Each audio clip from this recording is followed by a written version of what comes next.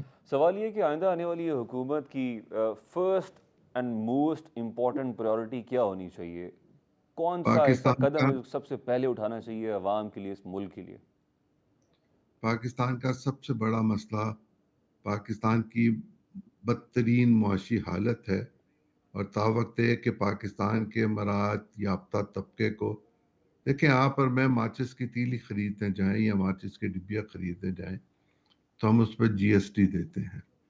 جن لوگوں کو بہت زیادہ ٹیکس میں رعایت دی جاتی ہے, ان کو سستے قرضے دیے جاتے ہیں, ان کے قرضے معاف کر دیے جاتے ہیں. حکمران طبقے میں ایسے کئی 100 لوگ موجود ہیں جو نااہل ہو سکتے تھے اس بنیاد پر کہ انہوں نے قرضے معاف کروائے ہوئے ہیں, لیکن وہ برسر اقتدار رہتے ہیں اور رہیں گے, ان کو کوئی نہیں چھیڑے گا. تا وقت ہے کہ وہ یہی آئی ایم ایف ہمارے گلے کو نہیں آئے گا کہ ان لوگوں سے وہ پیسے جو پبلک کے ہیں وہ واپس لیے جائیں اور غریب آدمی کو سہولت دی جائے, امیر پر ٹیکس لگایا جائے. پاکستان کا کوئی نظام نہیں چل سکے گا. پاکستان کی پرابلمز اکنامک کی ہیں, پالیٹکس کی نہیں ہیں. پالیٹکس کی پرابلمز سالو ہو سکتی ہیں, اکنامک پرابلمز کے سالو نہ ہونے کے نتیجے میں ہم ڈیفالٹ کر سکتے ہیں. ٹھیک ہے. انجم صاحب, جب ہم ٹیکس نیٹ کا ذکر کرتے ہیں, کتنا مشکل ہے کسی حکومت کے لیے؟ مجھے فائنانس کی کچھ خاص سمجھ نہیں ہے, نہ میں فائنانس کا اسٹوڈنٹ ہوں, میں نے تو صحافت پڑھی ہے. اتنی سمجھ تو مجھے بھی ہے جتنا ڈیٹا ہمارے نادرا کے پاس ہے, جو ہم بائنگ کرتے ہیں, جو ہم پرچیزنگ کرتے ہیں, جس گھر میں رہ رہے ہوتے ہیں, جو ہمارے بجلی کے بل آتے ہیں, اور اس میں کانٹرڈکشن سامنے نظر آ جاتا ہے, ہم ٹیکس کتنا پے کر رہے ہیں, ادا کر رہے ہیں. تو کتنا مشکل ہے کسی بھی حکومت کے لیے, یا پھر یہ اپنے آپ کو بچانے کے لیے ٹیکس نیٹ میں شامل کرتے نہیں ہیں انڈسٹریلسٹ کو یا بڑے کاروباری شخص کو, کیونکہ ان کو پتہ ہے کہ ہم نے بھی اس پھر شکنجے میں آ جانا ہے, ہمیں بھی ٹیکس دینا پڑے گا, بھرنا پڑے گا. یہ جو ٹیکس کا معاملہ ہے, اس پہ شبر زیدی صاحب کا انٹرویو موجود ہے, وہ ایف بی آر کے چیئرمین تھے, کہ اس میں مسلم لیگ نون یا پیپلز پارٹی یا پی ٹی آئی نہیں, یہ تینوں جماعتیں جو ہے اور چوتھی یہ جو استحکام پارٹی ہے، جی یہ جی چاروں جماعتیں جو ہیں یہ ٹیکس ادا نہیں کرنا چاہتی، نہ ہی یہ ٹیکس ادا کرتی ہیں. اور جو شبر جانی کہہ رہے ہیں کہ جب انہوں نے ذمہ داروں پہ ٹیکس لگایا تو پیپلز پارٹی، مسلم لیگ نون اور پی ٹی آئی کے تمام لوگ اکٹھے ہو کے ایم ایل اے 40 سے زیادہ ایم ایل اے جو ہے وہ ایف بی آر کے دفتر گئے. انہوں نے کہا یہ گورنمنٹ نہیں کر سکتی اگر آپ نے یہ ٹیکس لگایا تو بھائی بات یہ ہے کہ نہ بڑے انڈسٹری سے وہ ٹیکس لینا چاہتا ہے، چھوٹے انڈسٹری چھوٹے دکانداروں سے بھی ٹیکس کوئی نہیں لینا چاہتے. آپ کو یاد ہوگا کہ وہ مفتاح اسماعیل جو ہے وہ مسلم لیگ نون کے رہنما تھے، اب تو الگ ہو گئے. جب وہ وزیر خزانہ تھے ابھی گورنمنٹ میں تو انہوں نے جو ہے ایک ٹیکس لگایا دکانداروں پہ جس پر جو ہے مریم نواز نے پروٹیسٹ کیا اور مفتاح اسماعیل کو ٹیکس واپس لینا پڑا. بھائی جو مفتاح یہاں پر جی جی ویسٹرن انٹرسٹ ہے اس کے خلاف تینوں جماعتیں جو ہے ان کے ساتھ ہیں. یا ٹیکس نہیں بدلا جا سکتا، ٹیکس نہیں لیا جا سکتا اور نہ ہی لیا جائے گا ان سیاسی جماعتوں کی. ٹھیک ہے، یہاں پہ وقت ہوا چاہتا ہے بریک کا. ناظرین ہمارے ساتھ رہیے گا. پروگرام میں خوش آمدید جی. ناظرین، رانا احسان افضل صاحب مصروفیت کی بنا پہ ہم سے ان کا رابطہ نہیں ہو پا رہا. ہم نے بھی کوشش کی، اچھا ٹیکنیکل ایشو بھی کوئی آ رہا ہے. تو ہم نے کچھ بات کرنی تھی انصاف کے حوالے سے، حصول انصاف کے حوالے سے بھی. اس پہ بات کر لیتے ہیں. ہم عظیم صاحب سے ہی، انجم صاحب سے بھی اوپینین جان لیں گے. عظیم صاحب، پاکستان کا جو نظام انصاف ہے اس میں ایک عام انسان کے لیے، عام آدمی کے لیے کس حد تک مشکل یا پھر آسان ہے انصاف حاصل کرنا؟ چونکہ 28 جون 2023 کے بعد کے یہ فگرز ہیں، اس میں کچھ فگرز اوپر نیچے ہو سکتی ہیں. جیسے کہ سپریم کورٹ آف پاکستان اس میں 51,000 کیسز پلس مائنس پینڈنگ ہیں. اسلام آباد ہائی کورٹ میں 17,000 plus minus. Lahore high court میں 1,79,000 plus minus. Sindh high court میں 85,000 کے سے کم یا زیادہ. پشاور ہائی کورٹ 41,000 پلس یا مائنس. بلوچستان ہائی کورٹ میں سب سے کم کیسز پینڈنگ ہیں جو کہ 4,000 پلس یا پھر مائنس ہے.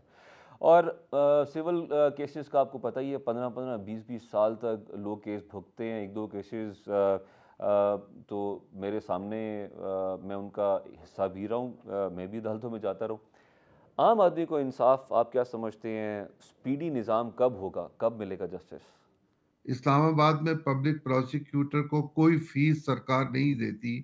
ایسے حالات میں میری اہلیہ نے پچھلی اسمبلی میں بل موو کیا تھا جو اتفاق سے منظور ہو چکا ہے. اور اب تو خیر ستار صاحب کی مہربانی سے نئی صوبائی حکومت یہاں قائم ہوگی، باوجود اس کے کہ یہ وفاق ہے. تمام نظام کمشنر چلاتا ہے. ہم اپنے نظام کو درست ہی نہیں کر سکے. جب نیچے سے یہ تمام خرابیاں اکٹھی ہو کر لوگوں کی بے انصافی کی چیخ و پکار میں سپریم کورٹ تک جاتی ہیں تو وہاں 50,000 کیا، وہاں 1,00,000 مقدمات بھی اکٹھے ہو سکتے ہیں. لیکن سپریم کورٹ اس سے زیادہ کیا کام کر سکتی ہے؟ کسی زمانے میں 7 جج ہوتے تھے، پھر 9 ہوئے، پھر 13 ہوئے، پھر 15 ہوئے، اب 17 ہو گئے. ان تعداد کو بڑھانے سے معاملہ نہیں ہوگا. نچلے عدالتی نظام کو ٹھیک کرنا پڑے گا. اور اس کا ایک طریقہ یہ ہے کہ ڈبل شفٹ جہاں شروع کی جائے اور انہی عدالتوں میں دوپہر کے بعد دوسرے جج صاحبان بیٹھیں اور مقدمات کی تعداد کم ہو، یا ہم اپنی ثالثی عدالتوں کو ایک دفعہ پھر متحرک کریں اور ان میں سے بہت سارے معاملات لین دین کے وہاں طے ہو جایا کریں. ٹھیک ہے. انجم صاحب، آپ کیا سمجھتے ہیں؟ ہم کوئی ٹیکنیکلٹیز کو ڈسکس نہیں کر رہے، جنرل ایک بات کر رہے ہیں کہ حصول انصاف عام آدمی کے لیے پاکستان میں کتنا مشکل ہے. اور اگر ایک غریب آدمی جس کے کوئی سورس آف انکم بھی خاص نہیں ہے، is from lower middle class یا بلو پاورٹی لائن رہ رہا ہے، وہ جب عدالت کا نام سنتا ہے، کیس کا نوٹس اس کو کوئی آتا ہے تو وہ پریشان ہو جاتا ہے، اس کی دنیا اجڑ جاتی ہے. تو وہ دن کب آئے گا جب ایک عام آدمی کے لیے آپ کیا سمجھتے ہیں حصول انصاف آسان ہو جائے گا، اس کی ایکسیس ایزی ہو جائے گی؟ دیکھیے جو انٹرنیشنل ریٹنگ ہے پاکستان کی عدلیہ کی وہ تو بہت نیچے ہے. اور آپ عام آدمی کی بات کر رہے ہیں. میں 4 بار وزیر اعظم ہونے والے، 3 بار الیکٹ ہونے والے جو ہے وہ وزیر اعظم الیکٹ ہونے والے نواز شریف نے تو کہا کہ ان کو جو ہے وہ سپریم کورٹ نے سیاسی بنیادوں پر سزا دی ہے اور انصاف نہیں ہوتا. عمران خان جو وزیر اعظم گئے ان کا بھی چند بیان آتے رہتے ہیں کہ عدالتیں انصاف نہیں کرتی، اور جو ہے بھٹو وہ صاحب کا اس طرح کی انسیڈنٹ بھی کچھ ہمارے باتیں سامنے ہے، ہیں۔ بھٹو صاحب کا انسیڈنٹ بھی ہمارے سامنے ہے۔ بھٹو باز صاحب کا بھی آپ نے آج بھی جو ہے وہ بلاول کے بیانات بھی سامنے ہیں، زرداری صاحب کے بیانات بھی سامنے ہیں، نواز شریف، یہ سارے کہہ رہے ہیں کہ پاکستان میں انصاف ممکن نہیں ہے۔ تو اب مجھے کیا فارمولہ پوچھ رہے ہیں آپ؟ پاکستان میں عدالتی نظام جو ہے اس سے انصاف ملے گا، کیسے ملے گا؟ تو اس کا تو کوئی لمبی بات پروگرام میں ہو نہیں سکتی، پر ہر انصاف یہاں نہیں ملے گا۔ ٹھیک ہے، جو عدالتیں ہماری اوور کراؤڈڈ ہوتی ہیں اور اوور برڈنڈ ہے اپیرنٹلی، اس نظام میں تبدیلی کون لے کے آئے گا؟ ہماری پارلیمنٹ کو کیا کرنا چاہیے؟ وہ ممبران جن کو ہم الیکٹ کر کے پارلیمنٹ میں بھیجتے ہیں، اپر ہاؤس، لوور ہاؤس، وہ کیا کر سکتے ہیں؟ ان کی طرف سے آپ کو لگتا ہے کنوکشن ہے کوئی اس معاملے کو حل کرنے کے لیے؟ دیکھیں، خود جب تک سپریم جب تک جو ہے وہ پارلیمنٹ کی اپنی بالادستی نہیں ہوگی، قانون ساز ادارہ جو ہے جب تک خود مختار نہیں ہوگا، وہ کیسے ایک عدالتی نظام کو درست کر سکتا ہے؟ پاکستان میں عدالتی نظام کے درست ہونے کا بھی تو کوئی چانس نہیں ہے۔ یہاں پر تو پارلیمنٹ جو ہے وہ ایک 10 منٹ میں ختم ہو جاتی ہے۔